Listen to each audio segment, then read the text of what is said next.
Hello, everyone. It's Charlene Lee, and welcome this morning. I would love for you to share today where you're coming from, where you are today, wherever in the world you are. I'm here in San Francisco, and also share how you develop leaders in your organization or in your community, whichever context you are thinking about leadership, because that's what my topic is for today for this live stream, and that is how do we foster leadership and not just any type of leadership.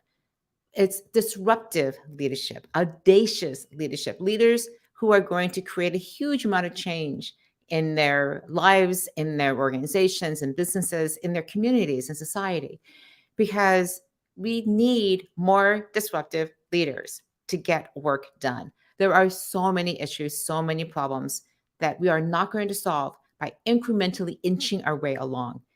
Instead, we need to think about how do we create a force of change that is going to upend business as usual, to look at things from a different perspective and have the audacity, the ability to dream really big and also have the ability to carry it out. So that's what I want to talk about today is how do we create more disruptive leaders in ourselves, but also in the people around us.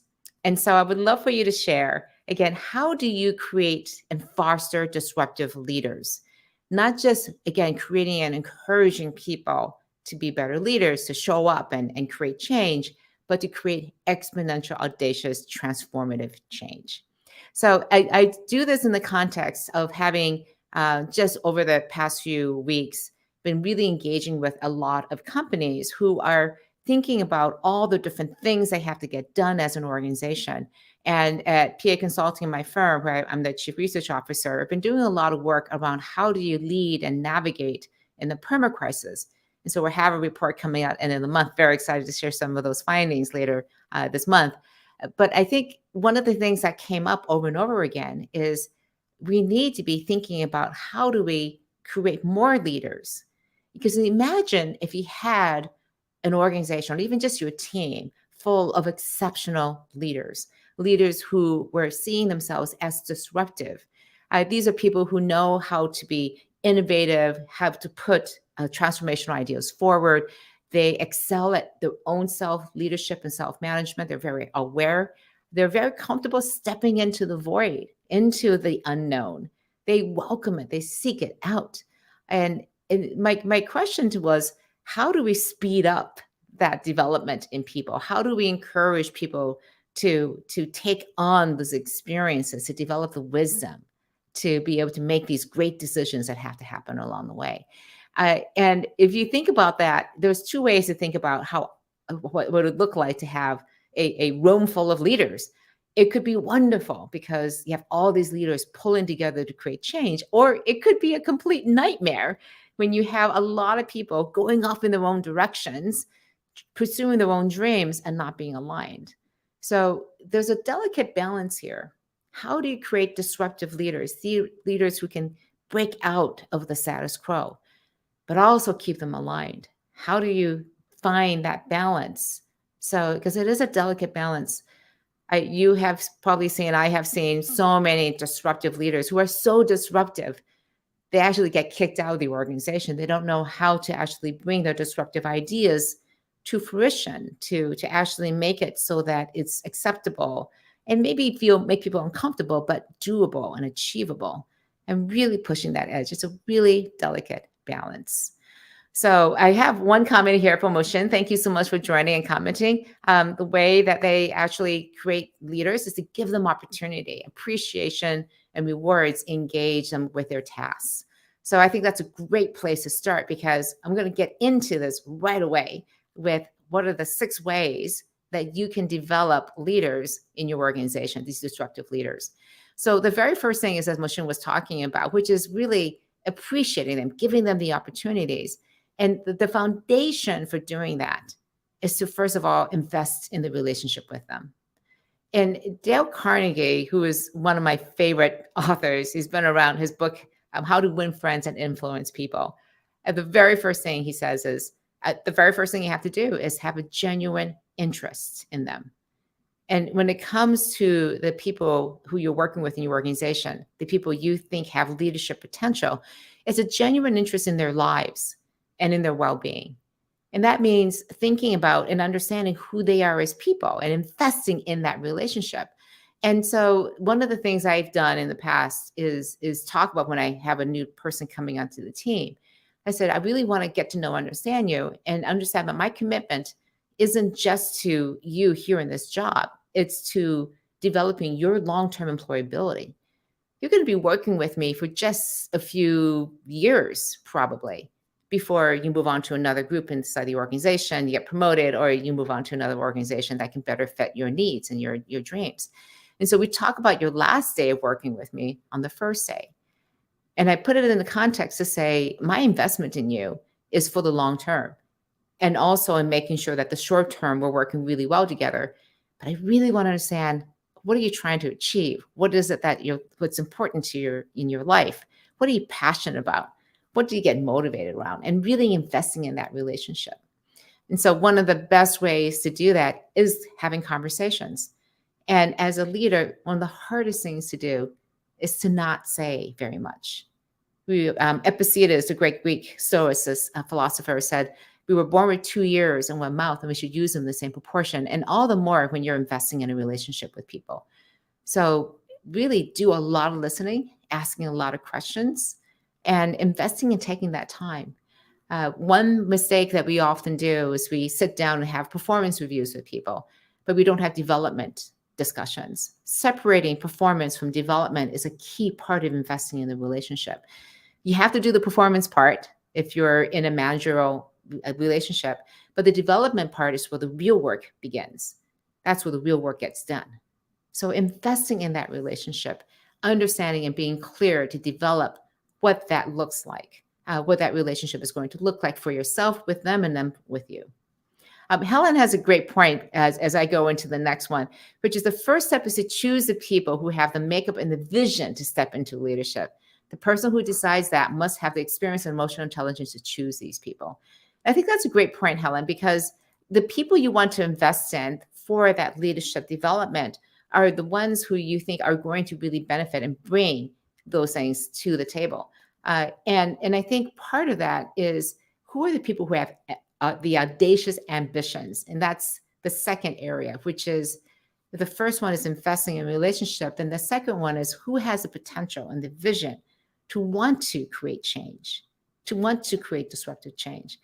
And you won't know this sometimes unless you start pushing people to say, well, if you could change anything, if you could put your efforts against something, what would it be? In the beginning, they may have never gotten that prompt. So what they think of possible may be fairly small. But as you really push them to think, what are they truly capable of achieving? Then it really starts expanding pretty quickly. But if we've never been pushed, we've never been asked, how much more could we do? Not just as individuals, but as a team, as an organization, as a society, then we don't know how to even begin answering those questions. So I think in many ways, you want to foster these audacious ambitions. What are the things? Let's go dream big. But we won't be able to, maybe not be able to achieve all of them right now, but unless we aim high, dream big, we'll never get to the next platform. I remember talking to one leader who was a fundraiser for a university. And he said, yeah, we really set our sights really high. We're going to raise $2 billion when the last time we raised 1.5. And that's a huge stretch for us. And I said, what's keeping you from raising 3 million? He goes, well, we could do things completely differently, but we probably wouldn't hit that goal. I go, well, is the goal to hit the goal, or is to raise as much money as possible for the university? So he went back, retooled everything, set the goal as 3, did things in a completely different way. Didn't think that they were going to actually make it, but it was okay, because anything higher than 2 was going to be a huge win for them. And they came close. They didn't quite hit 3, but they came very, very, very close to that. So what are the audacious ambitions we can foster in people and in ourselves in developing that? So let's see. I have here Jay. Great to see you, Jay. Conformity is often the nemesis of disruptive leadership, he says. He shares. Emblematic of potential and challenge of disruptive leadership is Tony Hsieh. He was both admired and disdained by current leadership. In his book, Holacracy, he dismissed formal hierarchical management and leadership. So Tony Hsieh, bless his soul, he left us way too soon, is one of those disruptive leaders that just looked at the world very differently and ran his company's Apples in a very different way. So thank you, Jay, for bringing up that example. And I think in many ways, the disruptive leaders are people who don't do things as usual. And so being able to hold that space for them is the really difficult thing to do. Because if you're doing it right, they're probably going to be challenging your leadership too, as well, the way that you do things. And do you have the fortitude as a leader to look at yourself to say, how could you be changing things as well? That's what I love about developing leaders and disruptive leaders in particular, is because I get challenged. I get pushed to the very edges of what I'm comfortable with at the same time as developing them. So if the first thing was investing in the relationship, the second one, fostering audacious ambitions. The third one is creating the psychological safety so that people can feel comfortable being disruptive. And what I mean, it's kind of counterintuitive, because you want to create this like even playing field, come forward, really say, you have a crazy idea, put the crazy idea on the table. But then you also have to be ready to listen to that, understand it, explore it, but also have the parameters to say whether we're going to go forward with it or not, because not all ideas are going to work. But how do you create that safe space so that people feel really confident and comfortable doing this? Because in the beginning, I guarantee you they will not. Because you're coming from a culture and a place where everything, you just didn't have permission to think out of the box. It is the number one thing I hear from leaders when we're starting to work on development with them in the leadership capacity. These are people inside the leadership organization of the organization and fairly high up. And they will say, I don't have permission. I'm like, wait a minute, you're a leader of this organization. Who do you need permission from? And the higher ups is like, you got permission to go do it. You just don't think you do. And the gap there is that psychological safety. Do I feel safe pursuing something? What if it doesn't work? Is it going to really put me in jeopardy in my job even, and potentially challenge my and put at risk my livelihood? So that psychological safety is real. It is absolutely concrete. What are people going to feel safe talking about and what not? And when I talk about confidence, it's not creating confidence for people to think that they're going to be successful and win every single time. Confidence is merely knowing that no matter what the outcome, you're going to be okay. And so the most important thing to celebrate oftentimes is when people first raise their hand. When they raise their hand and say, I want to say something. I'm not taking on something, but I have an idea. Because that ability to raise their hand is a huge indicator that you've done a good job of creating that psychological safety. So I've got lots of comments here. I think we're definitely hitting a chord with this. Paul here says, I live in Crowley, Louisiana. I don't consider myself a leader per se. I'm best at coming alongside leaders to help them achieve their goals. Paul, I think you are a leader. You think you're not a leader, but you're coming alongside with somebody to say, I want to support this. Now, Paul, I would actually ask you to say, if you don't consider yourself a leader, you're still creating that change. You still have that ambition. You want to be at the side of somebody. And so how do you support that leader? Do you support that leader by doing exactly what that leader says? Probably not. You're probably saying to the leader, I have another idea. I have ways to make this better. That's how you exert leadership, because leadership is not a title. It is about this need to create change and to make it happen. You take on the ownership of helping make that change happen. So I talk about teams of leaders, which is what we really need, that each person is taking on ownership, taking on that mantle of responsibility of making change happen. And then when you have that at many, many places replicated over and over again, you get this huge exponential effect. So Paul, I think you're absolutely right. You may not think of yourself as a leader with a title and everything, but you're absolutely a leader because you're going alongside with this. So let's see. I think Helen has a good point to support that. Again, a true leader has to understand the effectiveness of teamwork.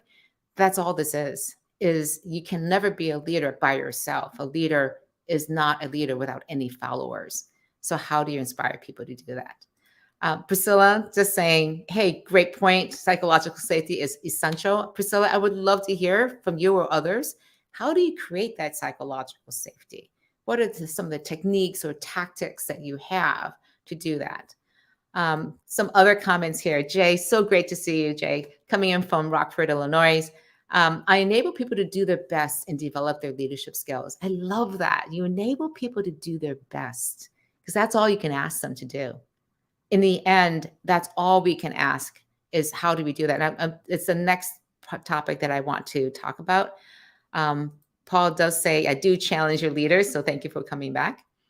And then Todd has a great question. Does that mean that the absence of input, raise hands, or conflict-free zone is indicative of a psychologically unsafe space? How can leaders diagnose? Great question, Todd. I do find that if you're conflict-free, you have to just check and say, is everybody in agreement because they truly are in agreement, or are they in agreement because they don't feel comfortable? And it's simple as asking, I just want to do a check real clear. Is everyone in agreement because is this easier? Or is it because we actually are in agreement? So just taking that time, you think, I've done a great job as a leader. Everyone's aligned. Everyone's agreed. Let's move on because I don't want to open that big box, that Pandora's box, and see what's inside there really. So Todd, I think that's a great question. How do you diagnose this? You challenge it and ask. And you go around and say, Mary, you've had this concern in the past. Is that still true? Joe over here, you're thinking that you have a deep expertise in this. What do you think about the risks of that? And really, again, fostering that conversation privately in some cases, sometimes in a group setting. But I think, again, creating it safe and celebrating the fact when somebody actually comes up and says that. I've talked about this in the past, but I love the Amazon leadership principle of disagree and commit.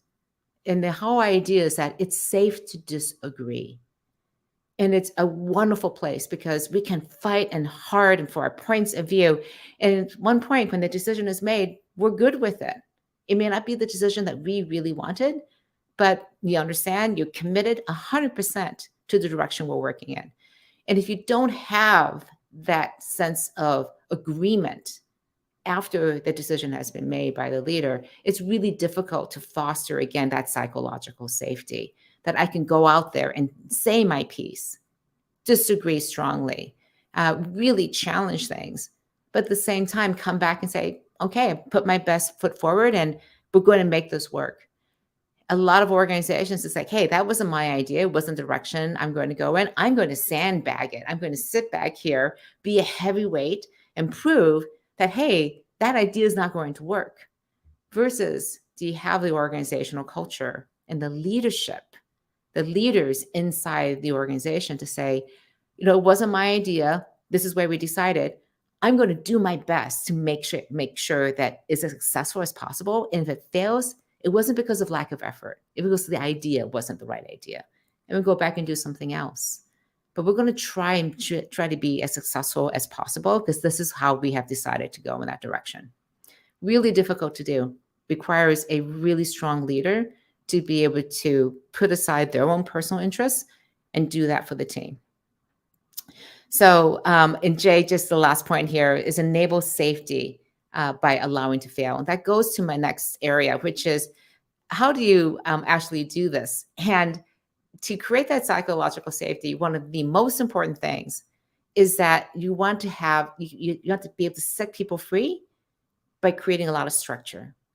And it seems very contradictory, but I have yet to see leaders succeed in a complete white space. Go off and do anything that you want, because guess what happens? You start freezing. You go like, well, what can I do? What can't I do? How far can I push? Go do it. Go take risks. Go and try lots of things. Fail fast. Fail smart. Go forward and just do lots of audacious, crazy things. Be disruptive. And no one steps forward because we don't know how far we can go before we push those boundaries.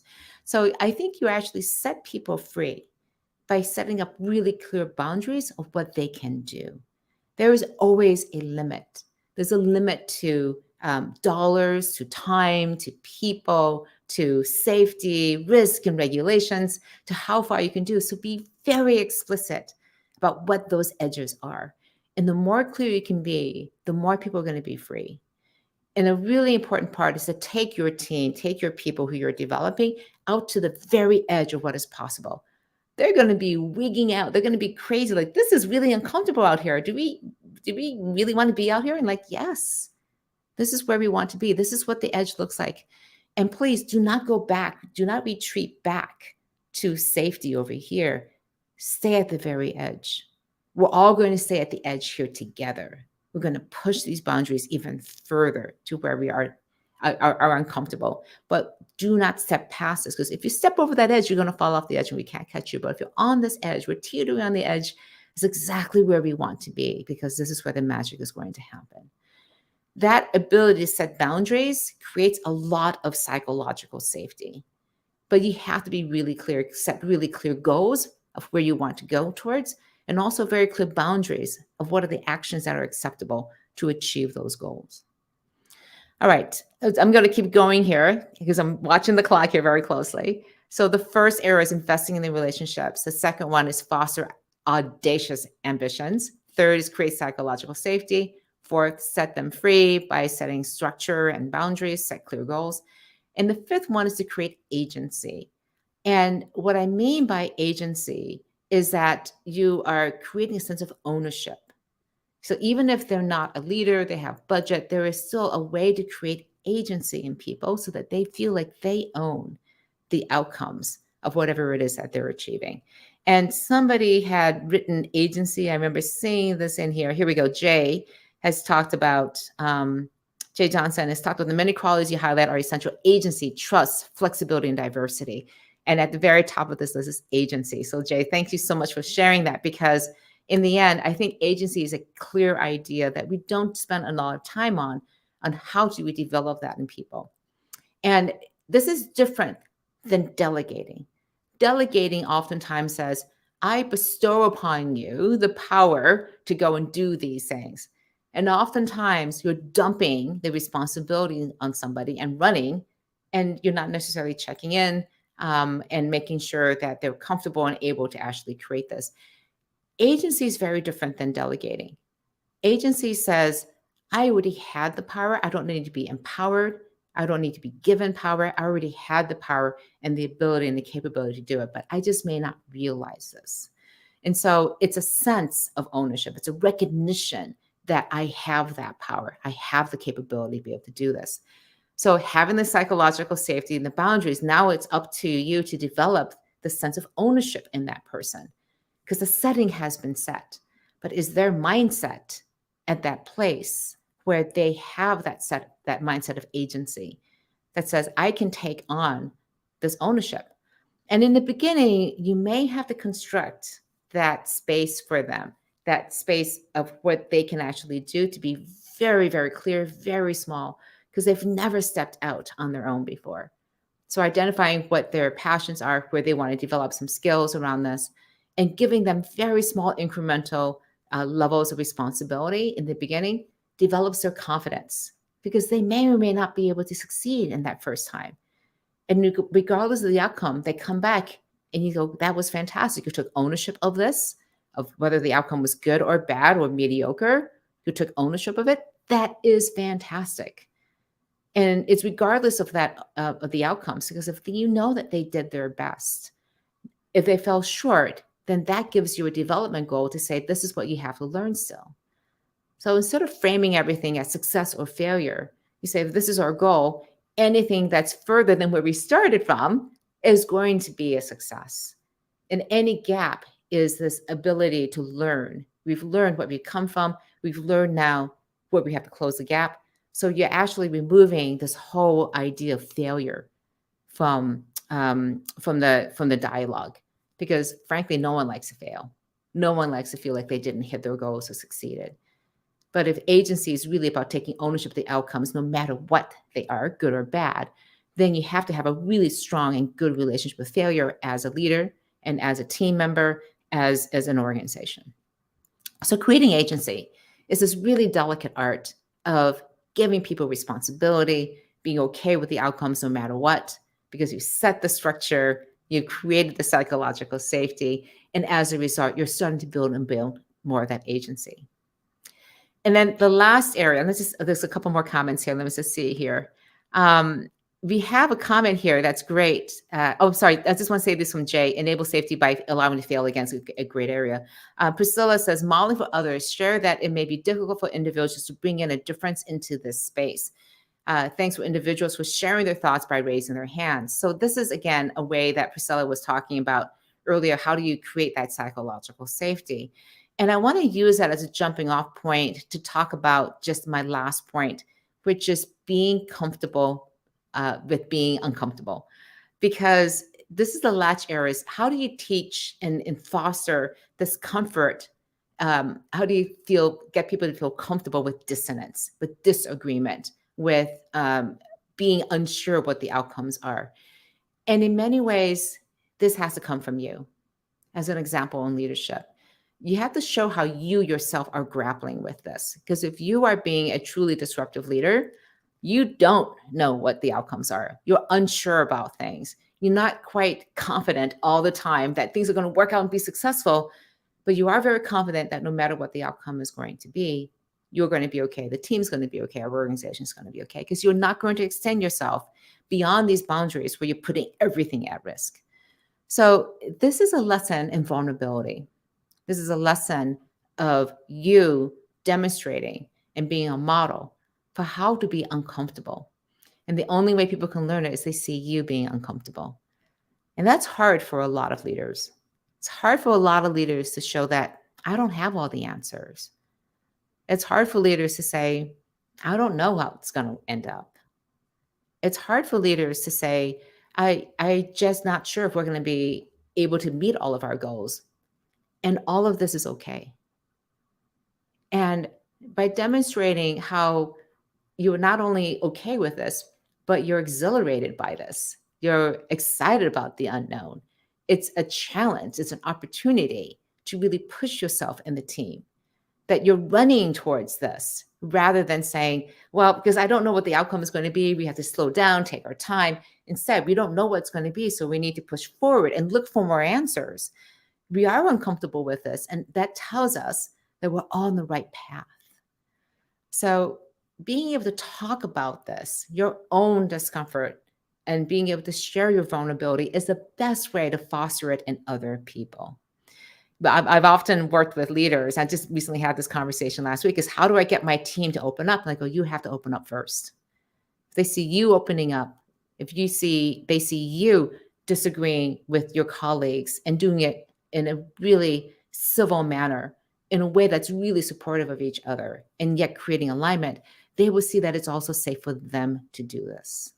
So it's important in all of this to model all of that area of being vulnerable. So we have a comment here from Dante. I learned being vulnerable to my reality. I learned being vulnerable to my reality and leaving space for others to experiment their thoughts. That's just how I see it. So thank you so much for sharing that, Dante. This is about, I love the whole idea of leaving space for others to experiment with their thoughts. I love that whole image of creating space for people inside of your own reality of how you're seeing the world, but also walking them in to be able to say, hey, how do you see the world? It could be different from the way I see it. So, and then we have a couple of comments, I'm sorry, here from Jay. We need to have adaptability and flexibility. We need diverse leaders for different situations. So true, because you never quite know when one form of leadership, one idea, one different perspective is going to be the one that's so helpful. I've always talked about diversity, and the sister of that, equity and inclusion in particular, is so important, because inclusion requires a sense of belonging, that sense of psychological safety, that no matter what I say, my tribe, my team is going to accept it.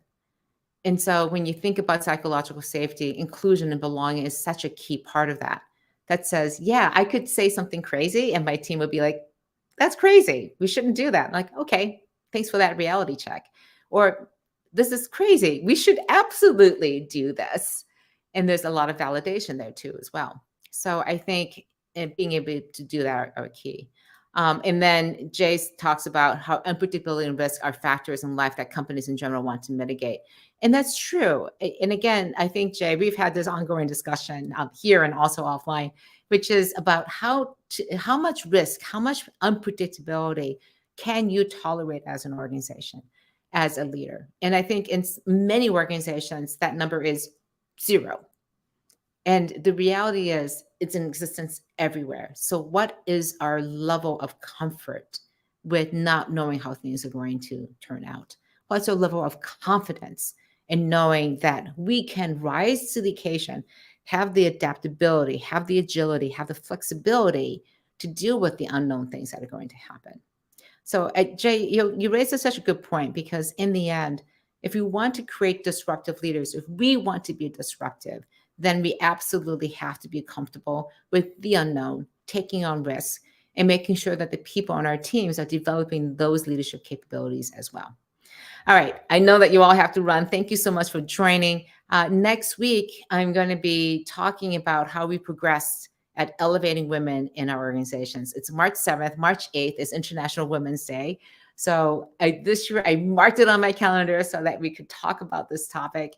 It is something that I'm very passionate about as a woman, as a person of color, looking at the intersectionality, how far we have come, and also how far we haven't come at being able to address some of these issues and what the potential is. So join me next week. Excited to talk about that and how we can all support the women and diversity in our organizations to the greatest extent possible.